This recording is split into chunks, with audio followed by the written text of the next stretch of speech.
Alrighty. What's up? Oh. I failed. I wanted to do a cool intro, and the camera's not the right resolution, so I kind of blew it. It doesn't really have the same effect when the camera is all shrunken and crushed into the corner, does it? Alright, ladies and gentlemen. Hello, and welcome to the stream. Ladies and gents, how are you all doing? I hope you were ready. Because, ladies and gentlemen, as of this week, finally, we are heading into gaming overdrive for this fall gaming season. It really hasn't been a very busy fall gaming season up to this point. Being honest here, it's been very slow, re-releases, not much high-profile stuff going on in the realm of gaming. That all changes this week, ladies and gentlemen. We got so much to talk about on today's pre-stream. That's all good news. I'm very excited for what we are about to do over the next few weeks here on my streams. I hope this will hopefully reinvigorate you guys to be excited for games in my gameplay streams and come on by and chill with me, okay? First of all, just like any YouTube chill, go ahead and if you like this content, please smash the like button right now. Take your finger, this finger right here, your pointer finger, and go to the like section, wherever it may be on your phone, your PC, your pad. Smash the hell out of it until you've broken whatever it is that you're touching. Just smash it immediately. Before I've even said anything of quality or anything of depth or worth, smash that like button immediately like every YouTuber asks for. Do it. Ready? Okay. It doesn't matter. It's funny. The only reason I say that is because I was looking over here, and like 7 people legitimately had liked the stream already. I was like, wow, I never asked for that, and I was curious what would happen if I said to smash it. I think now we got another 10 people. But anyway, so guys, welcome back. Today is Friday, the 5th of November, 2021. I'm Darkside Phil. Of course. Who else would I be? Some asshole, some random asshole who's sitting in the chair? Come on. And I'm very excited for the future.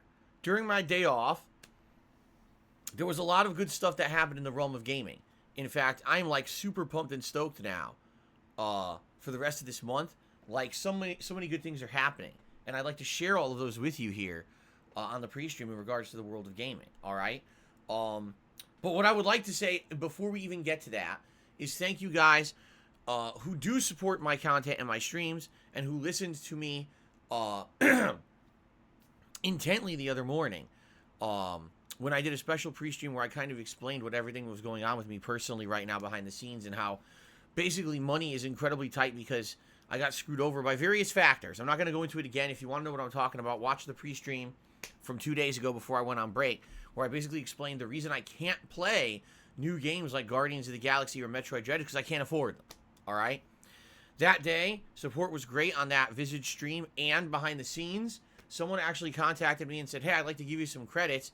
I could get you some PlayStation Network credits. Would that help? And I was like, yeah, that absolutely would, because I could play Guardians on there then. Guardians of the Galaxy is a game. It doesn't really matter what console I play it on. It's not really going to change or benefit me to play it on either console or whatever, right? So that being said, I can now get Guardians. And we're going to talk about this, that this coming weekend, I'm going to finish up playthroughs. In fact, today I might finish up Far Cry 6. We're going to see. We'll talk about that in a second. And the sooner I finish the existing playthroughs I'm doing, we're going to jump right into Guardians. And that's going to become a part of the streams now moving forward this week. Plus, we've got 2 ginormous, high-profile new releases coming out this week that I'm going to talk about in a moment.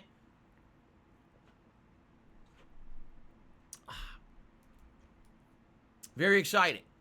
Very exciting. I'm very pumped for all the new stuff and all the great stuff we're going to be doing very shortly here on the streams. Okay? So this is excellent. Thank you. Now, I'll just say this up front before we get to all the gaming news and the schedule, whatever. If you want to help me out right now, the 2 primary ways you can help me are as follows. Number 1, tip me this week. I'm streaming 5 days this week. 5 days, then I have Wednesday off. Okay, the reason Wednesday is off is because that's between the 2 major game releases. Tuesday is Forza Horizon 5 on Game Pass, and Thursday is the GTA Definitive Trilogy Collection. So I took the day off between, so that way it doesn't interfere with either playthrough's premiere, okay? Excuse me. That being said, I'm only streaming 5 days. In 5 days, I have to raise as many funds as possible to pay 2 giant bills.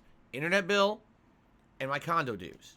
Okay? Right now, I have some money, but not enough to pay them both Plus, I also need to raise enough funds to have my day off on Wednesday. So right now, this week, if you can support the stream via tipping, please do.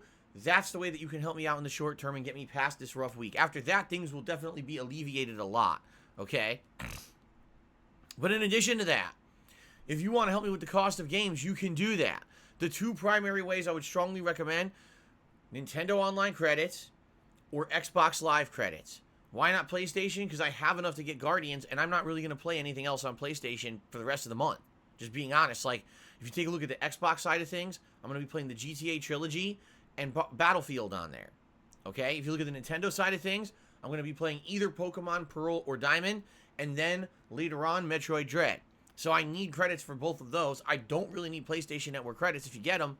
Now I'd kind of be forced to play a game I don't want to play on PlayStation with an inferior version, whether that means that it would have, no surround sound or whatever, which I really don't want to do.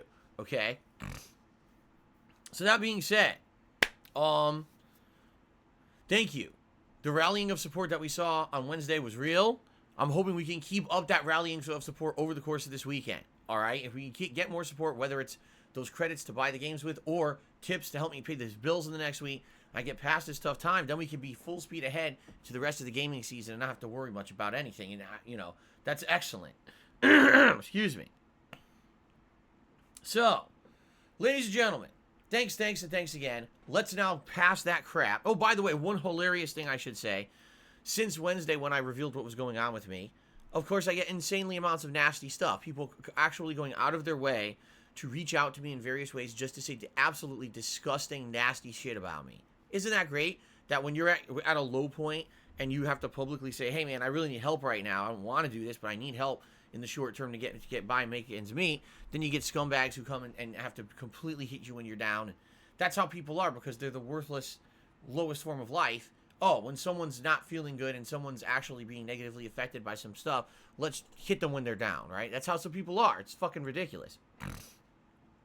But it is what it is. People are assholes. They will continue to be assholes, and there's nothing you can really do about it. I ignore that crap. I don't let it get to me, okay? But it's just funny as hell to see how many people actually would go out and say nasty shit, whether it's a YouTube comment, whether it's a fucking, to try to message me in various ways. They're just scumbags. Okay, now, let's talk positive, all right? Let's do it. So, ladies and gentlemen, during my day off, a lot of positive stuff happened in the realm of gaming. All right? First of all, Forza Horizon 5 reviews were released. And the consensus is Forza Horizon 5 is the best game of 2021 among reviewers. Now, I don't know how many gamers have actually gotten their hands on the damn thing. And we also know there's usually a discrepancy between what these professional reviewers feel and what gamers actually feel. But if you actually look at the reviews, it is actually the highest rated game of 2021 so far. People love Forza Horizon 5. They're saying it's the best graphics on console we've seen yet. It's got the widest variety of gameplay that any Forza game has ever had. An insane amount of content. Like, literally, they're like, the map is cluttered, but you never feel overwhelmed. Everything there is fun to do. You've got your driving challenges. You've got your races, the ghosts that drive around the map from your friends list, the big stunts and big set pieces of the previous games, gorgeous visuals, hidden cars and collectibles, and just basically it's like the complete package of what you would be looking for a game that involves cars. Okay, now here's the thing. You guys know I'm not a car aficionado. You all guys also know I'm not into that kind of game that much. I usually don't play these racing or driving games or anything like that. A game like Gran Turismo, woo, right over my head, But Forza Horizon, the last two games that I played, were insanely pleasant surprises. A situation where I went outside of my comfort zone to try out a certain franchise, and wow, they were great games. Now, admittedly, since I'm not a car guy, I don't get as much out of these games as I feel other people do. Other people are probably like, oh, I want that rare car, this crazy sports car, and look how cool it looks and how realistic it is to the real car. And they get that extra level of enjoyment out of the game. Half the time, I don't know what the cars are. I can't even say the names of them. Okay? I don't know anything about it. But, if anything, if it's not a testament to how good this franchise is, that someone like me, who doesn't know a lot about cars, has really enjoyed the last 2 games, then I don't know what is a testament to what a good game is, you know? It would be the same as like someone who absolutely doesn't like or play puzzle games, but really likes a puzzle game that just came out, you see? So, I'm very excited, obviously, for Forza Horizon 5. It comes out today for people who are buying the game outright.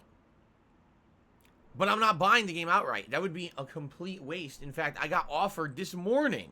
Someone offered me to buy the game outright for me so I could play it today. And I was like, I appreciate that offer, but it really wouldn't make sense. I'm getting it for free on Game Pass on Tuesday, and I have games I need to play and finish up over the weekend, including Far Cry 6, House of Ashes, and Visage. I need the weekend, as I had previously planned, to finish those games. I don't want to say to someone, oh yeah, buy me the game, I'll play it one stream, and then I'll drop it until next week anyway because I have to finish these other games.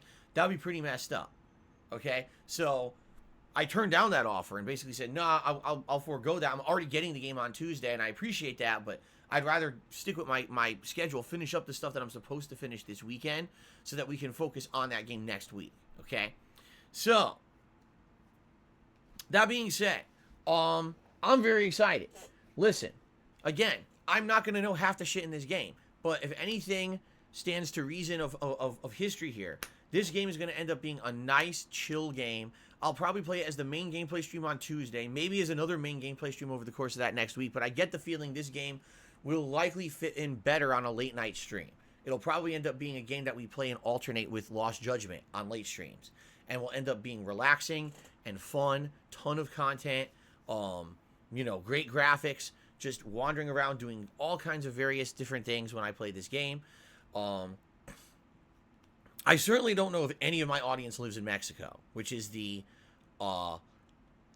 location where this game takes place. Last time around Forza Horizon 4, I actually had a lot of people in the UK who were able to add to the playthrough by adding their little 2 cents about the places I was driving around and stuff, right? But basically, I know this is going to be exciting. Everyone's saying that the locations are so awesome. And you go to the top of a volcano. You can go into a jungle. And you can go into a dense major city. Like, this game has it all. That's cool, dude. That's really cool. So I can't wait. I really can't wait for Tuesday now. Like, I'm actually pumped to start this game and see what it's all about. And again, people saying it's the best graphics on console. That's amazing. I can't wait, you know. And I know even if it doesn't work out as a game that I play as a mainstream all the time, it'll be chill fun on late streams. That's how these games usually have panned out for me, and I'm very excited for this. I'm really happy that these guys took 3 years to make the game. I am. It's much better for you to take an extra year in a game that typically had a 2-year development cycle, wait 3 years, pump out a much better game that's going to be like a Game of the Year material. I can't believe we actually have a driving game that's being talked about as Game of the Year contender. How often does that happen, right? So I guess we're going to see what happens. We're going to play it on Tuesday, start it up. I'm very excited for this, okay? So that's one piece of great information. Another piece of awesome gaming news that happened is that there was a 15-plus minute raw gameplay demo of Elden Ring. Now, it wasn't uncut. It definitely jumped around in what they showed. But it showed various different gameplay elements that were very interesting and answered a lot of questions about this game, okay? So, Elden Ring, what is it? It's Dark Souls 4. Like, the game is literally Dark Souls 4. When you're watching this game being played, this is Dark Souls 3 with better graphics, improved combat mechanics. They're a little bit more complex, but it also looks like it's easier on the fly to switch between weapon and combat style types, which was always kind of cumbersome in the previous Dark Souls games. In this game, it looks like it's almost seamless, where you could switch between 2 combat styles. And it has new gameplay elements, like riding a horse, jumping way high, actually falling way down and not taking fall damage in certain situations. I think it has a lot more focus on movement than previous Dark Souls games. It doesn't look like you're a snail trying to roll around and barely being able to move. It looks like you can move a lot more maneuverable this time around. And the game has some really interesting new elements, like, for example, You can summon enemies to be your friends and help you. You summon them as like ghosts, and then they show up and help you in combat. What I'm hoping, and just, they didn't explain the mechanic, but what I'm really hoping for, okay,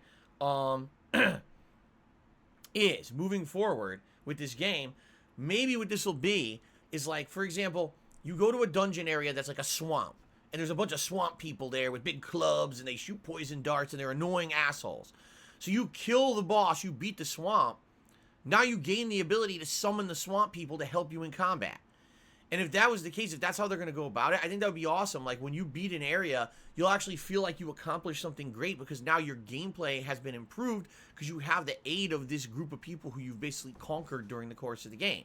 I actually saw a few different people. There was like that, like these people that kind of looked like they were from Blight Town, and there was also these skeleton warriors that you could summon to do like a big combo on an enemy. And then there was another guy.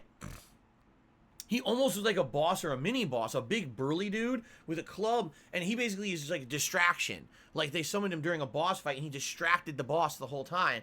And I was like, that would be pretty cool if that's how they implement it, because that would feel like a giant accomplishment every time you finish an area. Oh, wow, I have a new summon now that could definitely add to my gameplay elements moving forward, right? I think that would be pretty neat. So anyway, all that being said, I'm excited for Elden Ring after seeing this trailer. First of all, graphics, they look like Dark Souls 3 plus. Like, they've improved the detail, they've improved the lighting, but the graphical design, like the actual world design, looks just like Dark Souls. It absolutely does look like Dark Souls. Even the dragon, like, they show a big dragon, and there's people who have attacks that they turn into dragons, and like their arms are dragon and stuff. It looks like the dragon from Dark Souls. Like, it's no different. They went exactly for the art style of Dark Souls in this game. And what's hilarious to me is they're like, oh, here is the spirit soul siphon. Like, that's a bonfire. No, that's the spirit soul siphon. That's a bonfire, dude. We all know what it is. You know? That's what I mean when I say this is Dark Souls 4. It literally is Dark Souls 4. It's Dark Souls 4, only not called Dark Souls 4 because they already said they ended Dark Souls, but it absolutely is the same game. You know what I mean? Like, this is, they took Dark Souls 3 elements and changed it and tweaked it and added and improved and made a new game, even though it is Dark Souls 4. And that's okay. That's perfectly fine. Why is it perfectly fine? Because we had Sekiro. We had a franchise where From Software tried to do something completely different. Let's take only a few elements from our previous games, right? And let's make it so that it's highly focused on this kind of combat and the parrying system and this and that. And I'll be honest, did it work? Yeah, it was a good game, but it wasn't, in my opinion, nearly as good as anything that they had put out before. I actually felt Sekiro was weaker than the Dark Souls and Bloodborne games. I did, because it was a one-trick pony. That game, literally, you learn how to parry, and you learn how to level and use one or two of those trick devices or whatever they are. That's the game. That's the whole game. Like, there's nothing else to it. Unlike previous From Software games where you had incentive to go back and replay the game, various styles, various builds, it's just, you've played the game once when you've beaten Sekiro. Unless you want to go back and get like one or two alternate boss fights you can do, there's no purpose in even doing that. Like, and that's the thing, like, for me, From Software games are always like a good source of replayability. People want to see me replay the Dark Souls games, Demon Souls, Bloodborne, multiple times, to see me go back and tackle the stuff and see how I get better over time and improve my builds and whatever. And there was literally no desire for that with Sekiro. None. I wanted to replay Sekiro, and people told me no. You see? So, for me, when I take a look at Elden Ring, and I look at the gameplay, I'm like, okay, there's a spear. Ooh, there's a sword. Oh, there's this gameplay. There's that gameplay. Oh, look, there's magic builds they're using in this. Like, wow, this is going to be Dark Souls all over again. It's going to be play it one way, enjoy it, maybe suffer, or maybe get lucky that first run and find out that that's kind of OP, and then try it a different way and try it a different way. That's really good. If anything, I do feel like I almost said Dark Souls 4. With Elden Ring, From Software directly listen to the feedback of the people who play their games the most. These people who not only enjoy the games just for playing through them once, but the other people who love the game so much that they constantly replay the games, different builds, different runs, and they said, Sekiro didn't hit what we were looking for. Go back to your roots. And that's what it looks like. It looks like Dark Souls roots with more gameplay elements that advance the formula. That's all you can ask for. Seriously.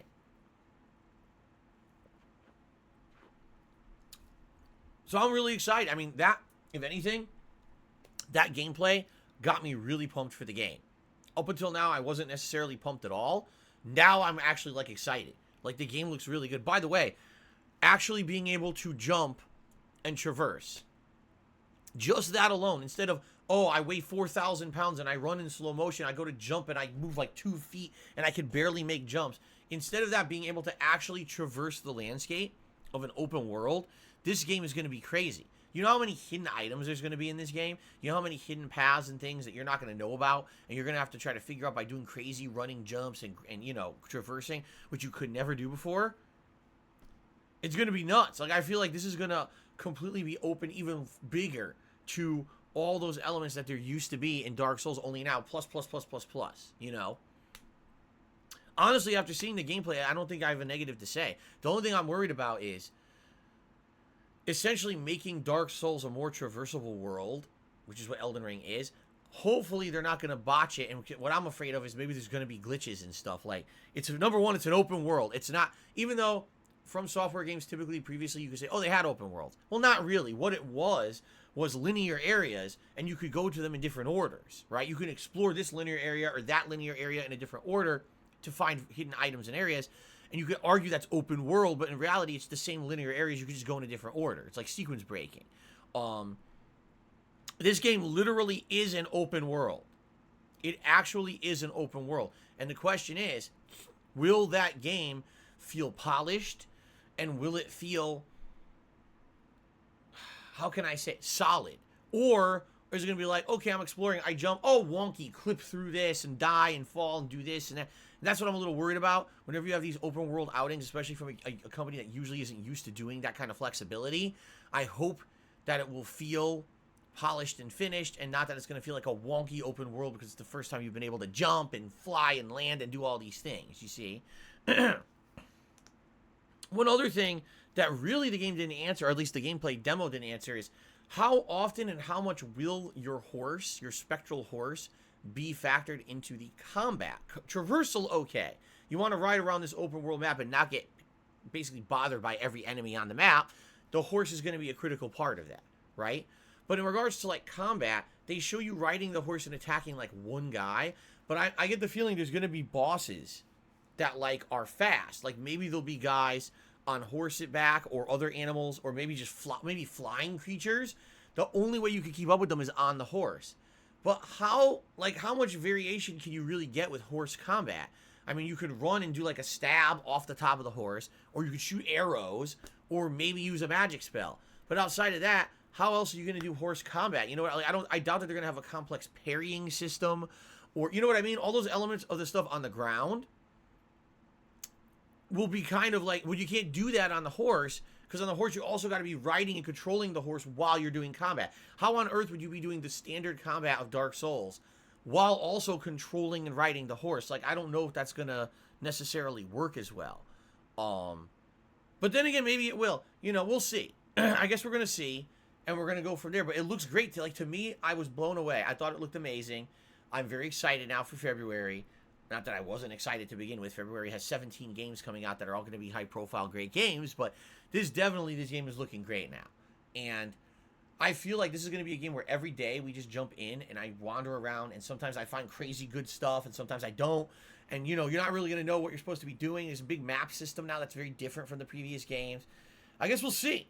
But I am excited for it. I hope that this, if you haven't seen the gameplay, I recommend you check it out because it looks really, really good to me.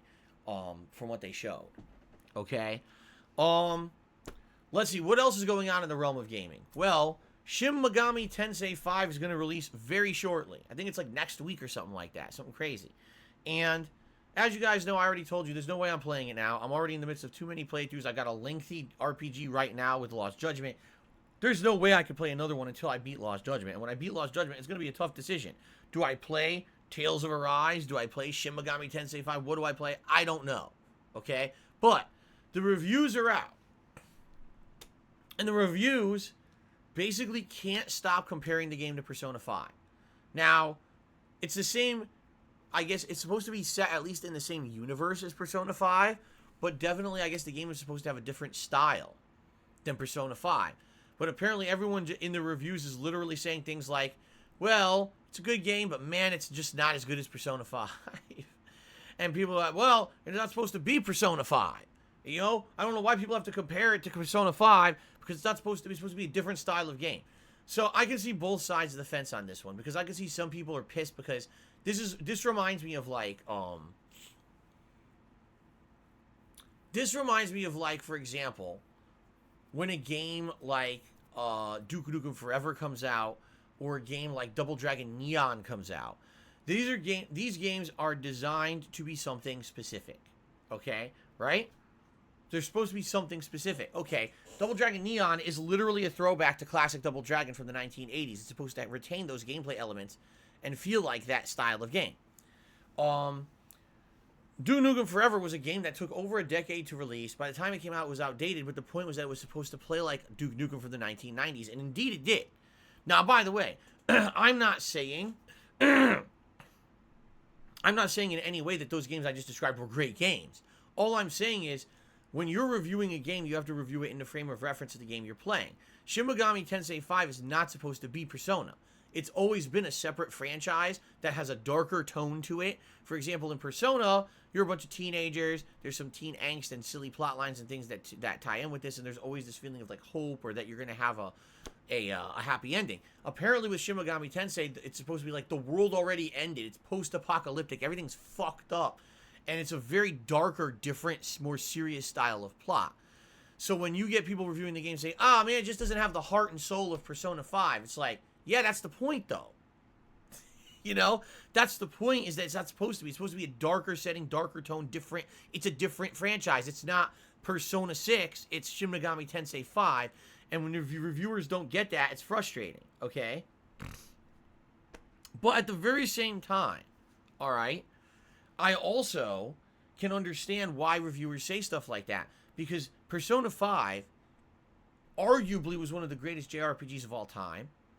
It looked like you were playing an interactive anime. It had an outstanding story. And when that resonates so much in the minds of gamers and reviewers, that's like the golden standard by which you're going to hold up all other JRPGs, you see? Even a game like Shin Megami Tensei 5 that is made by the same company, has references and apparently is the same universe as Persona 5. You know it's not a Persona game, but how are you not supposed to draw comparisons when you say this is the gold standard? I compare everything else to it and see if it's as good. So when these reviewers are playing Shin Megami Tensei 5 and they're like, well, I like it.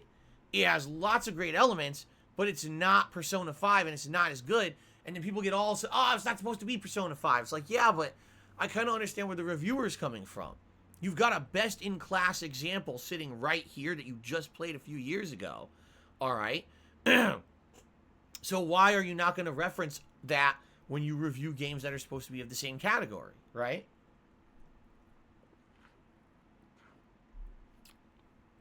So I don't, I can see both sides. I can see the frustration. The game was not designed to be Persona 5, so why constantly say it's not Persona 5? It's not supposed to be. It's supposed to be something different, and maybe if you saw it from that perspective, you'd like it more. Right? But then again, if Persona 5 is like your favorite JRPG of all time, obviously that's the gold standard you're going to compare all JRPGs to, so that makes sense. So I actually don't know how really to react to these reviews. Now, the reviews are saying Shin Megami Tensei 5 is good. Like, I don't think any reviewer went out there and said, this game sucks. I don't think that's the case. It's just, some people are like, man, I wish it was more like Persona 5. It doesn't have the heart and the positivity and the soul and the feeling of, the good feelings you get out of playing a game like Persona 5. You don't get in Shin Megami Tensei 5. So, listen, I'm interested in it. Admittedly, I'm very interested in the game. But again, I feel like it's going to be a really tough decision when I get around to beating Lost Judgment, which at this point, probably late November, early December, right?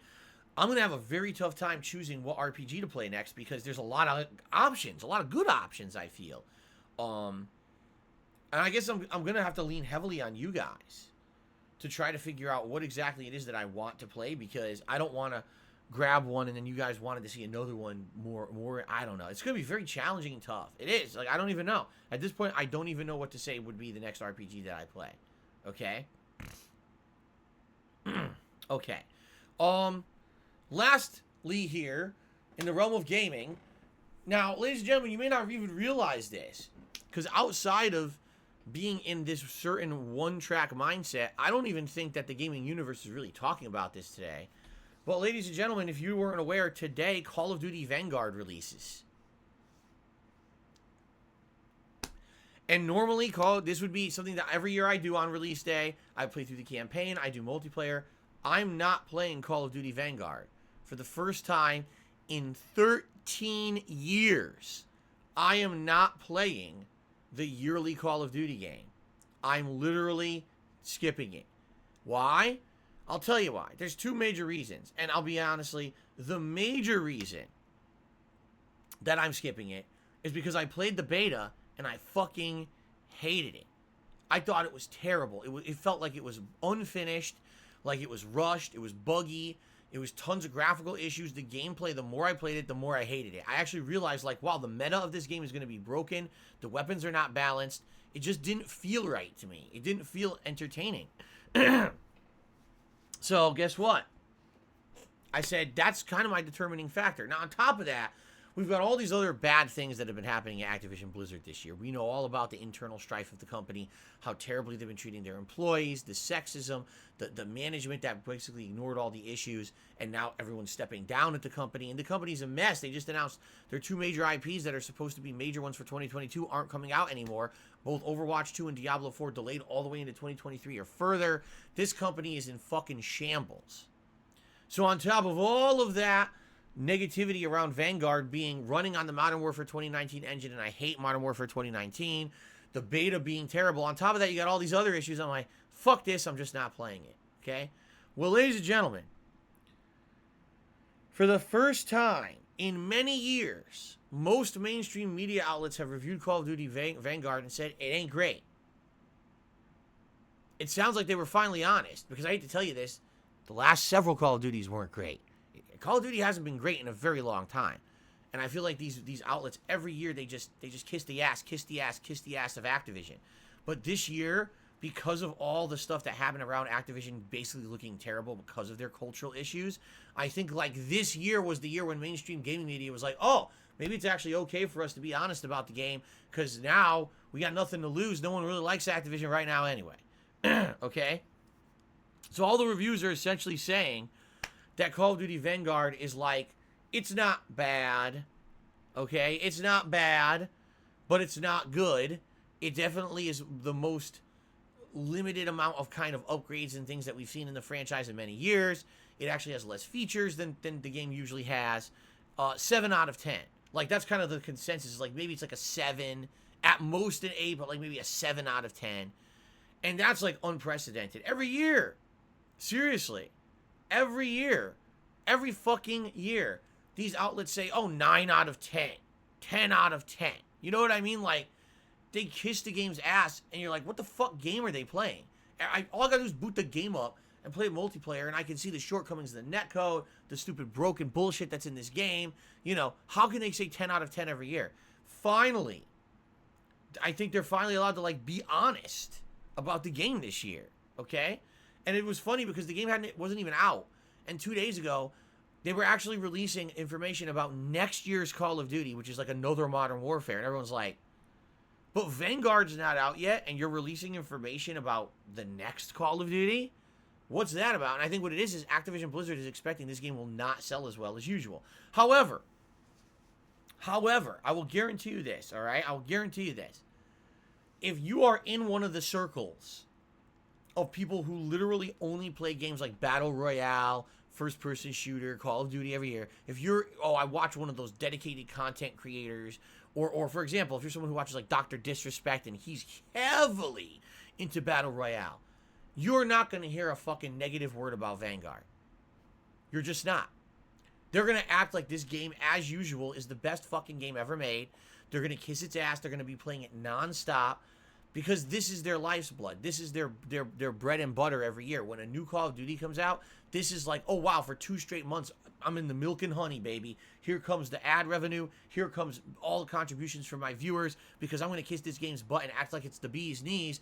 And hopefully they'll buy the game along with me so I'll look good in the eyes of Activision and I'll make tons of fucking money. All right? And it's stupid as hell because Everyone else outside of that bubble is looking at Vanguard and saying, this game is bad. It's just not as good as it should be. It's a ripoff. Skip it this year. But the people in the bubble are still going to act like nothing's wrong, you know? And the thing is, again, without people collectively realizing that what Activision Blizzard does in regards to Call of Duty is stupid and wrong. No, they should not have an annual game that is pumped out and isn't great. They should have maybe every 2 to 3 years pump out a game that's really, really, really good. Not every year pump out a game that's kind of meh, right? Same thing with sports games. Same thing with all these games that have these annual outings, okay? They absolutely, absolutely need to do better. But people keep buying the fucking game every year. Every fucking year, if you buy the game, you are supporting the bad practice. You are allowing Activision Blizzard to pump out a substandard game every year if you buy it every year. You are actually the direct reason why that effort is successful. You understand? So if you today go, oh, I gotta go watch everyone play Call of Duty Vanguard, and I gotta throw those streamers money, and I gotta go buy Call of Duty Vanguard now because I saw a fucking streamer kissing the game's butt and saying that it's amazing, blah, the new Warzone improvements are great. You are part of this problem. You're the cog in the wheel that keeps the money rolling for Activision Blizzard and never urges them to improve anything. Really. This year, I actively made the choice to skip Call of Duty when I saw the game was inferior. It wasn't going to be entertaining. I didn't want to waste time and money on it. There's way too much else going on. Just in the next week, between Forza Horizon 5 and the GTA trilogy, there is no reason to be playing Call of Duty Vanguard. There's just no reason to line the pockets of Activision Blizzard with your money. They don't deserve it.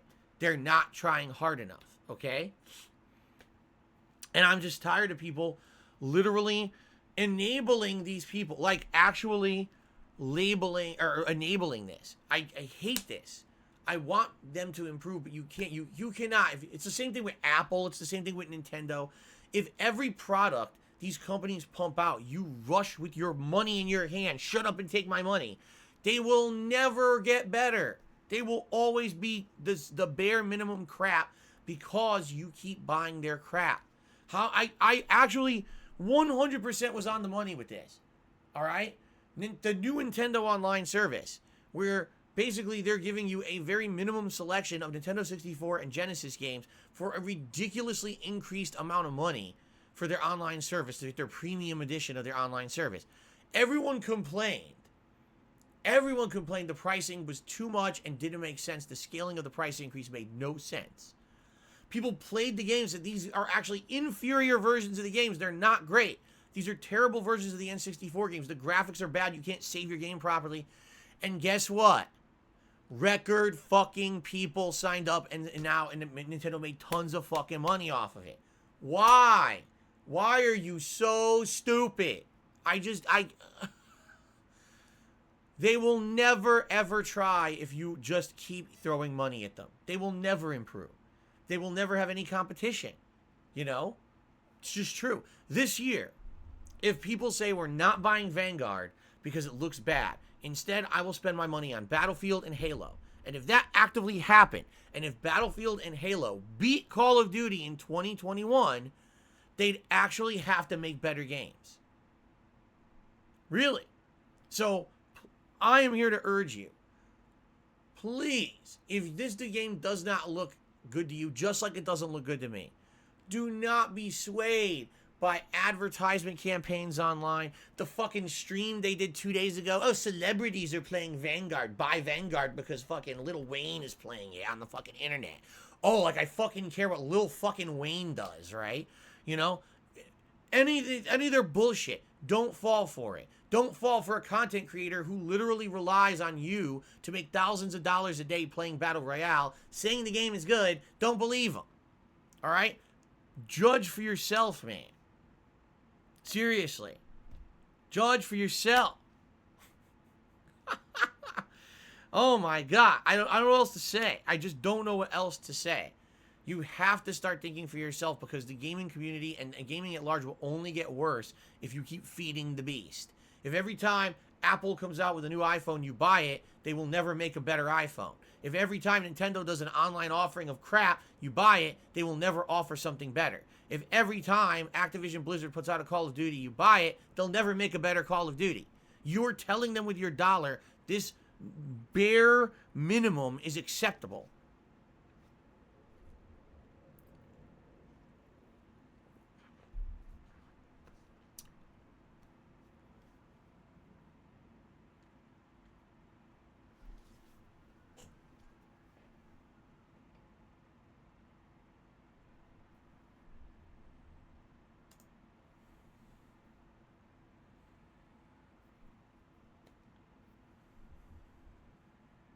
Know what I'm saying? Okay.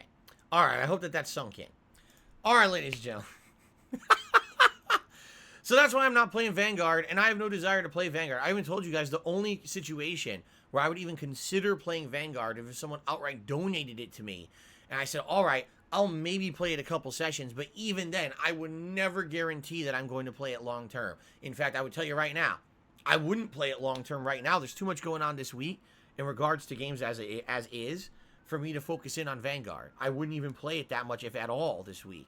I would likely play it 1 or 2 sessions and then say, fuck it, we're holding off until after all the I've played enough of the stuff I actually want to play. So, yeah, enough of that crap.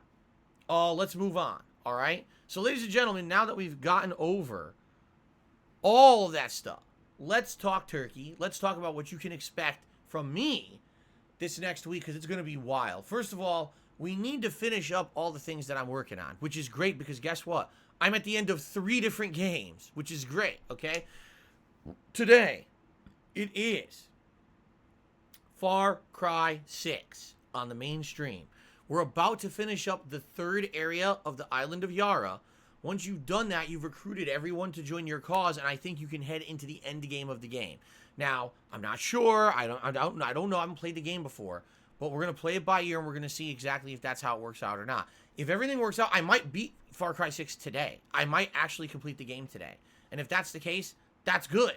I'm okay with that. Let's finish it up, right? Let's get it done with so we can move on to other stuff. If not, I would argue maybe one more stream from the content that I'm seeing in the game and what people are saying how lengthy it is. That there's probably like one more stream left, and then that's it.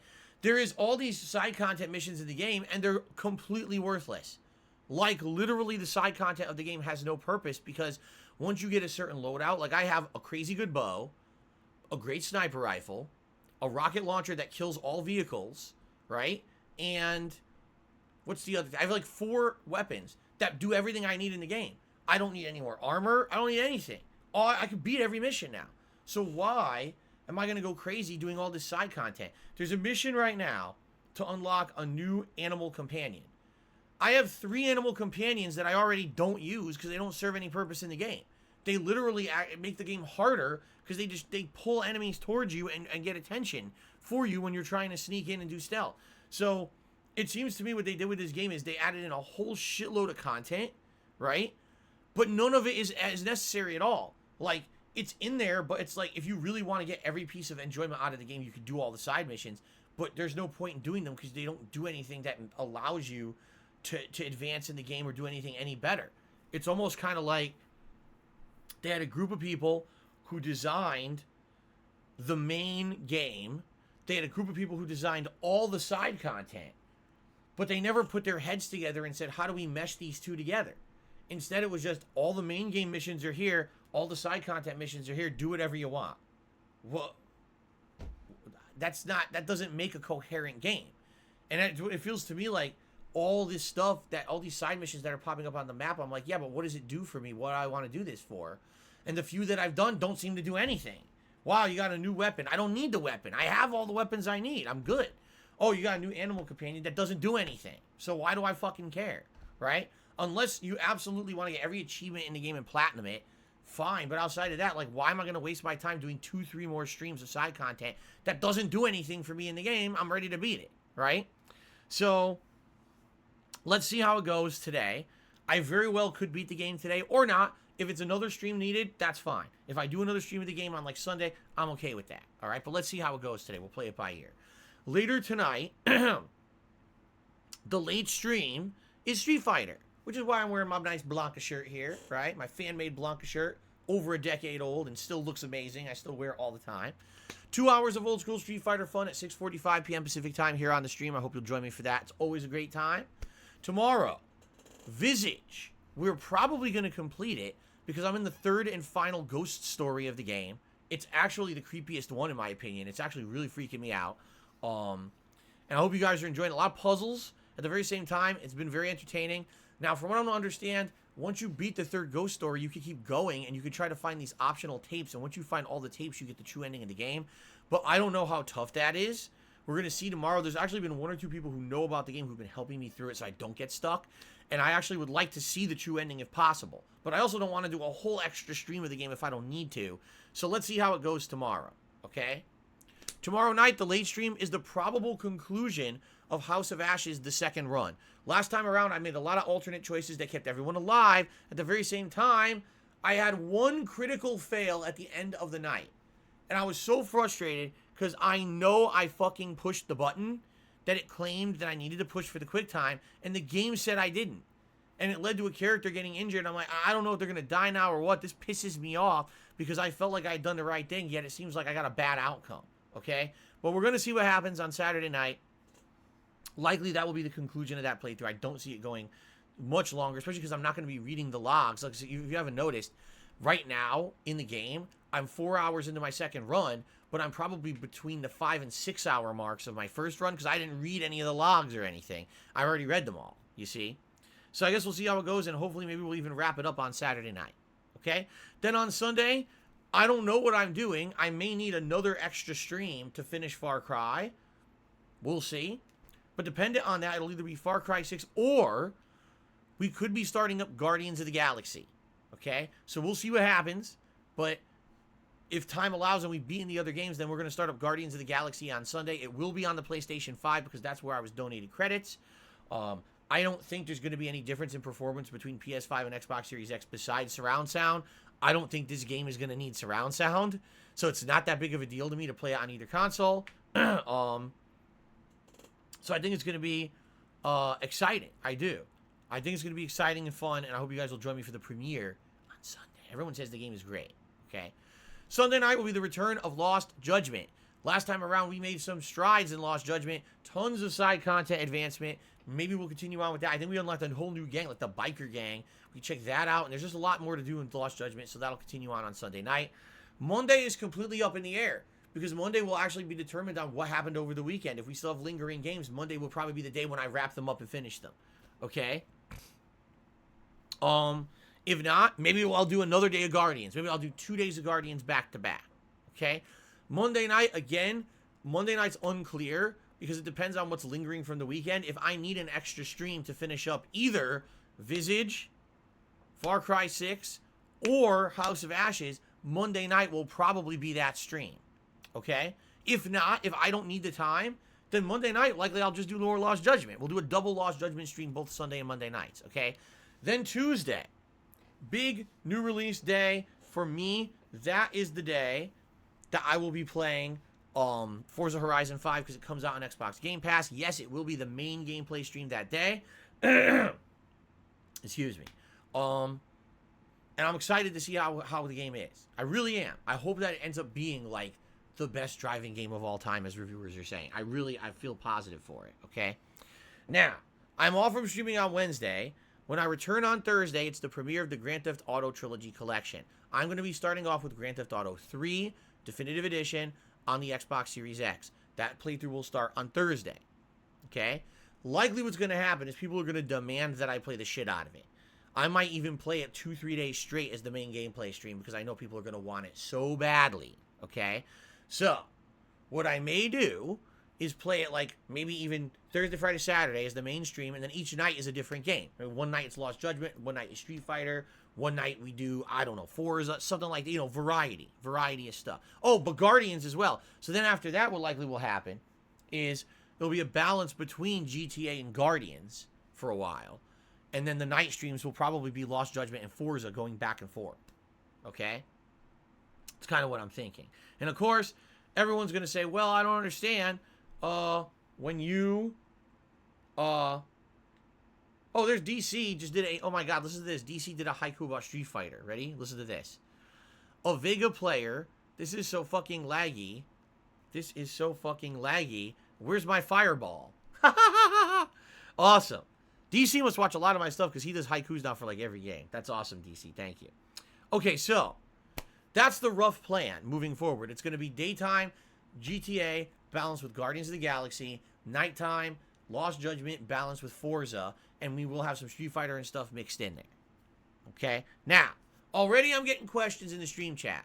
Well, what about Condemned Criminal Origins? What about the games coming out later in the month? Let's answer this.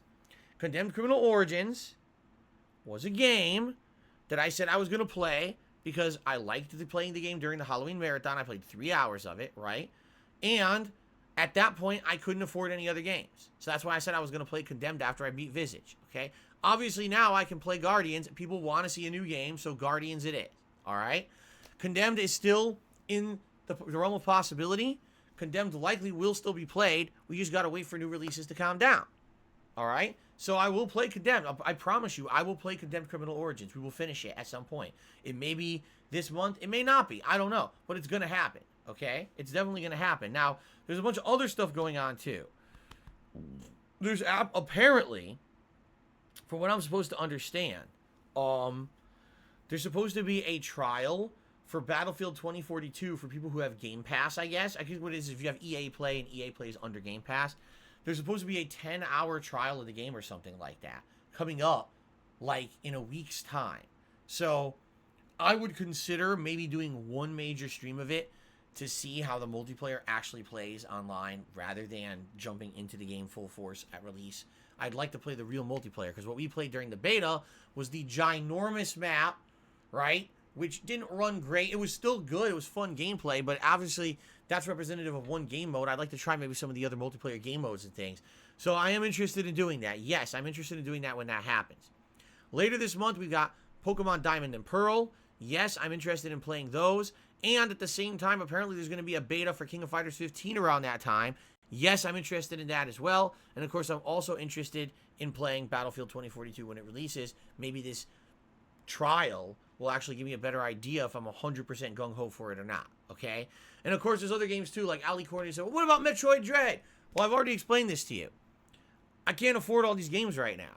If someone donates Nintendo Online credits and says, hey, Phil, here's a bunch of credits that you can get Pokemon and Nintendo or Metroid Dread with, then yeah, then I can say, okay, Metroid Dread will definitely be in the rotation at some point. Right now, Guardians is the first game because people donated PlayStation Network credits first, so that comes first. And then this week's Forza and GTA, and we play it by year from there, and we go from there. All right? I'm not going to promise when I'm starting Condemned. I'm not going to promise when I'm playing Metroid. There's no point. There's just no point. There's other stuff going on, and I don't want to overpromise and underdeliver. I want to play them. I don't know when yet. Okay?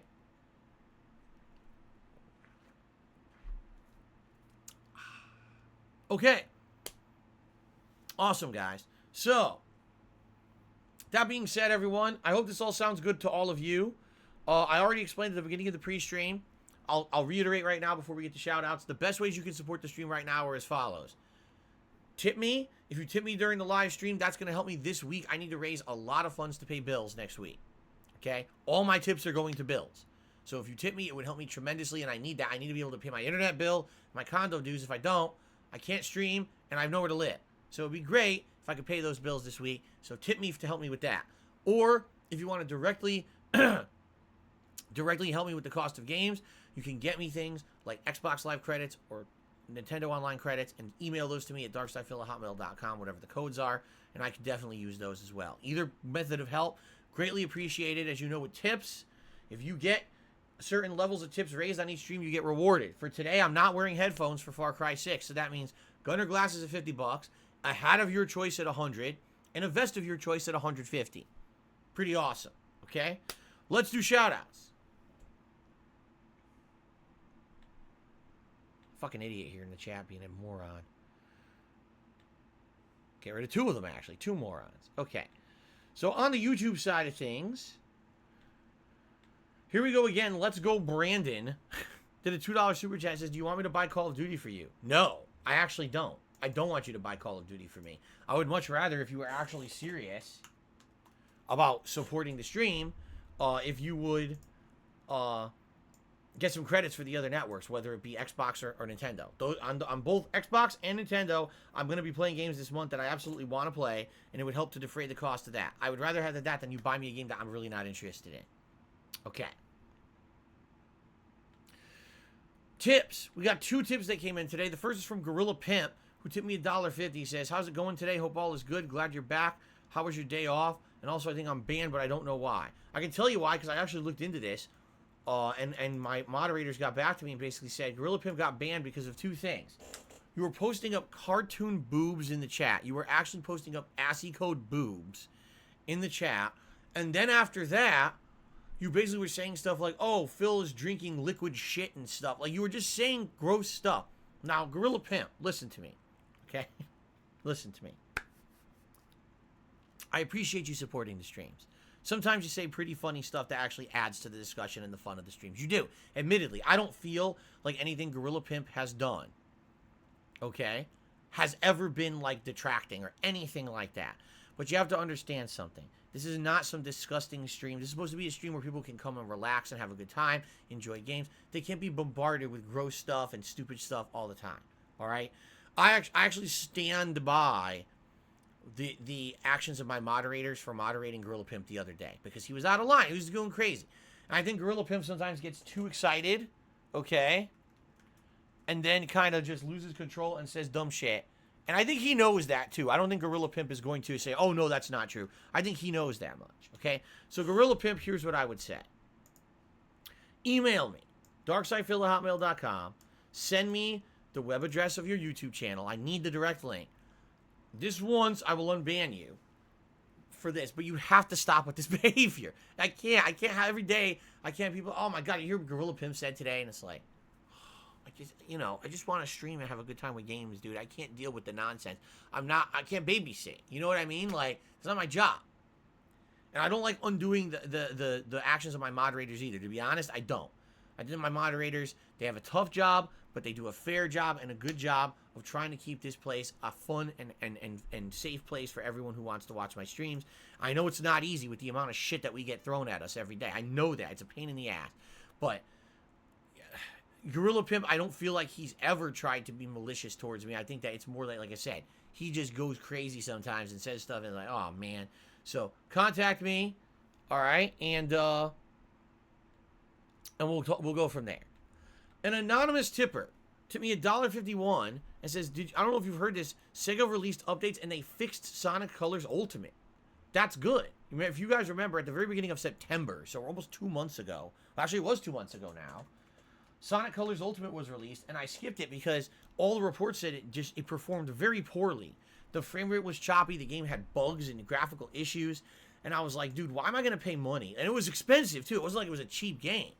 I was like, why am I going to buy this game again if it's just not well done?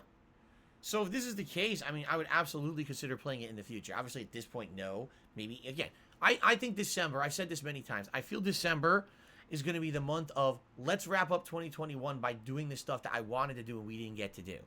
And whether that means games like Metroid Dread, Sonic Colors Ultimate, the new RPG that'll take the place of Lost Judgment, that's maybe either Shin Megami Tensei or Tales of Horizon or something else. You know what I'm saying? Like, I feel like December is going to be okay. The year is settling down. All the dust is settling now. Look back at all the stuff I did this year. What did I miss and what would I like to fill in the gaps with here at the end of the year? And that's probably what's going to happen. Okay? Fair enough? All right.